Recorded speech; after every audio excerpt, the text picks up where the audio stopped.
L'hebdomadaire britannique The Economist a publié un classement des performances économiques des pays membres de l'OCDE. La Corée du Sud y occupe la seconde place. Ce palmarès prend en compte 5 critères: l'indice des prix de base à la consommation, le CPI, le niveau détendu de l'inflation, le PIB, l'emploi et enfin les marchés boursiers.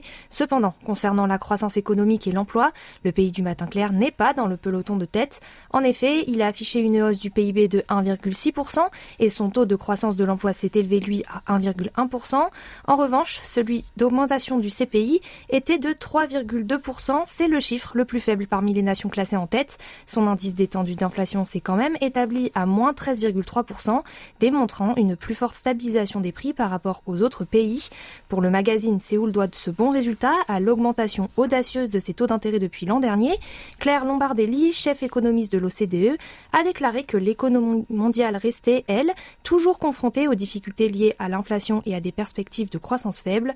Notons que le pays du matin clair est passé du 21e au 2e rang de ce classement en un an, car la dette du gouvernement, critère défavorable dans le cas de la Corée du Sud, a été retirée de l'évaluation.